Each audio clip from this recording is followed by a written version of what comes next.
you're familiar with the Help America Vote verification story? Yeah. So this is, I've chosen February 17th, 2024 specifically as it is very large and terrifying numbers.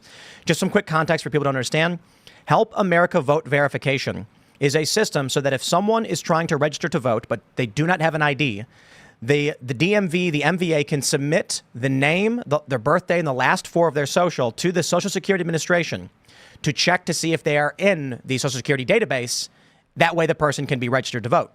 There have been a lot of concerns as many states, particularly important states for the election, like Arizona, are seeing tens of thousands of registration attempts every week, in some instances bi-weekly.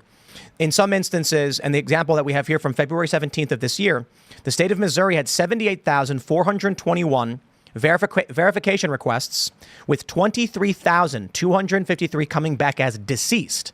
I believe the official statement was that this is voter roll cleanup. I don't know if you can shed some light on what's going on. Yeah, that's a process the Secretary of State's office manages to help the county clerks clean up their voter rolls to make sure that the deceased or folks are purged from those rolls. And so that's an important part of the process. But when you see numbers like that, especially in swing states, like Missouri, bright red state, but Arizona, Nevada, Wisconsin, Texas is alarming. Texas, yeah, 220,000. Yeah, I mean, look at that. I mean, you think about the 10 million people who have crossed our border illegally and are here illegally, and it is illegal for them to participate in a national election. Certainly in Missouri, it's a felony offense. You have the forms you have to fill out if you're fraudulently holding yourself out as a legal resident. And you're not. That's a felony forgery.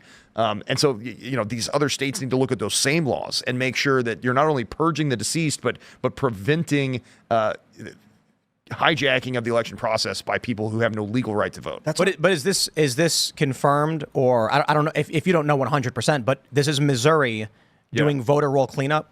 I would need to confirm with our Secretary of State's office on the specific numbers, but I know that is an ongoing process that the Secretary of State manages. It's super disturbing because it's like a third of the 70. It's the second most state of all of them. It's Texas, then Missouri, I think, is number 2, maybe. Yeah, Texas. But this is, again, February 17th. It's one specific and it's week. A third of them were deceased. It's not just like all the other states, you'd get like 72, New Jersey, 72 of them out of 2,800. So that's like 0.1%.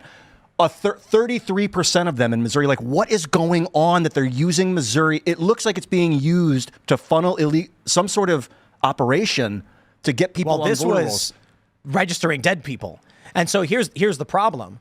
Texas denied everything, because when this story first broke, I think it was back in March, Texas only reports every other week 219,323 registration verification requests, 4,559 came back matched but deceased. 36,000 came back with no match. Okay, so hold on. We got ourselves here a big old problem. Let's operate under the assumption this is still voter roll cleanup. If Missouri is doing voter roll cleanup to the tune of, in 1 week, 78,421 people, how were there 5,938 of those people that did not have a match in the Social Security database? How were 23,000? So if we want to say this is voter roll cleanup, 23,000 deceased makes a lot of sense. It violates the rules of the Help America Vote Act, which states this is specifically for registering people to vote, not for it offers no provision for using it for voter roll cleanup, but it still might be the case. Then how do you have 6,000 of the people not actually matching? That would mean that Missouri caught in 1 week 6,000 people on their voter rolls who aren't in the Social Security Administration database. And I will stress, you don't get erased from that database. They do not reuse numbers. Going back down to Texas, 36,000 registrations did not have a match in the Social Security database. Sure, you can argue that some people's names, birthdays, and last four didn't match properly. There were typos. But this many? Yeah, 15%, 13% of the people. That's way too much. And so it's with all the illegal immigration. It's like correlated with all this illegal immigration. Yeah. If we jump to the latest numbers, which is July 13th, I believe Missouri has 27,371 with 3,347 that did not have a match.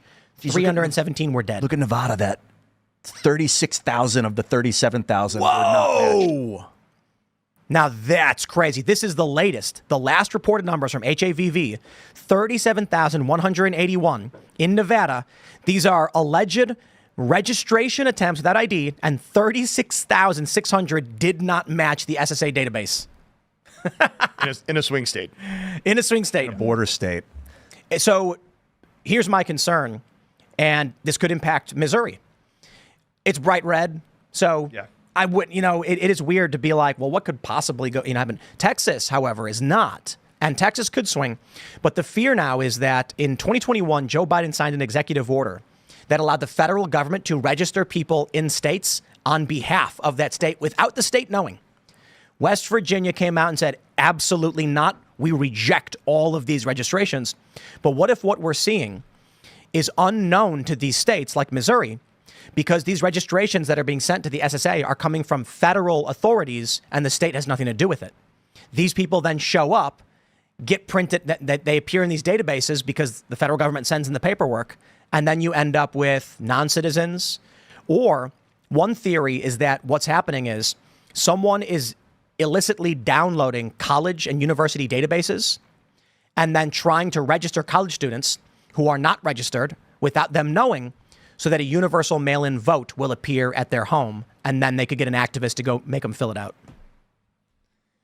It's scary stuff. I mean, look, we know that in 2020, several of the blue states changed the rules of the game in the 11th hour in order to harvest more ballots, and that swung the election. I mean, you look at that juxtaposed with the deep state, suppressing the Hunter Biden laptop story.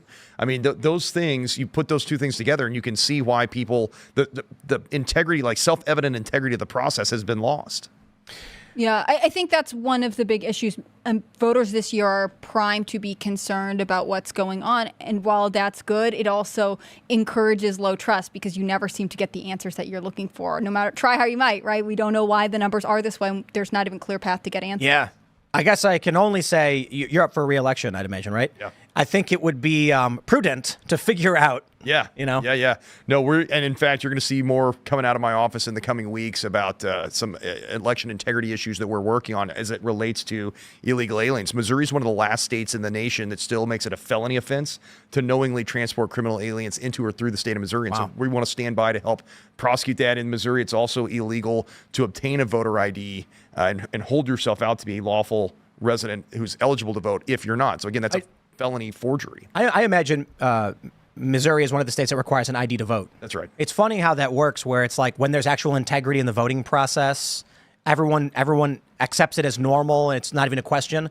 But then these blue states where you don't need an ID to vote, it's racist to ask. Yeah. Nobody has a problem in Missouri. I mean, we would be hearing stories left and right from the Democrats and the media being like, oh, Missouri is suppressing the vote. And you said that Missouri is one of the last states to enforce this felony for transporting illegal immigrants into the state. So that means that other states at one point did this and then repealed it? So other states have had similar statutes on the books, but have lost court battles. But I think one of the things the court's going to look at when weighing whether or not a state can enforce a measure like that is, does the state have a compelling interest in enforcement? Like, what's the policy problem? And when those statutes were enacted 10, 20 years ago, we didn't have an invasion. We didn't have 10 million people coming across our border illegally. We didn't have election interruptions and interferences from criminal aliens. And so the compelling interest is different now than when these other states lost their court battles. Missouri has not lost that court battle. We still have the statutes on the books and plan to enforce them. How do you guys handle electronic voting in general? Because I'm concerned that votes are getting flipped behind the scenes by machines, and we don't have access to the source code to verify.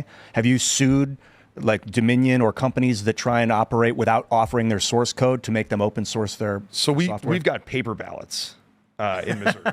and again, like universal paper ballots for the state. Look, I mean, I've seen what a secure election looks like. I secured a part of the Nineveh province, Iraq, in 2005 for their national constitutional referendum. And you know what? We pulled up in armored vehicles with boxes of ballots that were locked. We opened the boxes on election day. People lined up. They put their, remember the blue thumbs? They put their thumbprint on the ballot. We collected them. We drove them to a secure place, and then there was people counting them by hand while we watched. I mean, it's that simple. And again, when you have a simple process that has paper ballots like that, the self-evident, the integrity of the process is self-evident. So you don't have machines at all?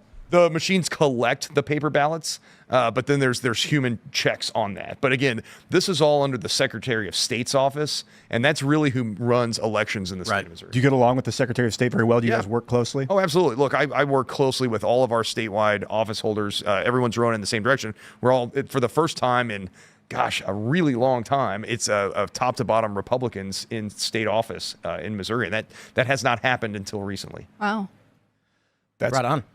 Yeah. I'm still concerned about all of this data because it's a story that I mean, we have covered probably like 17 times, and we've never gotten clear answers as to what's going on. They put it on hold for a while. Yeah, so that's the reporting stopped.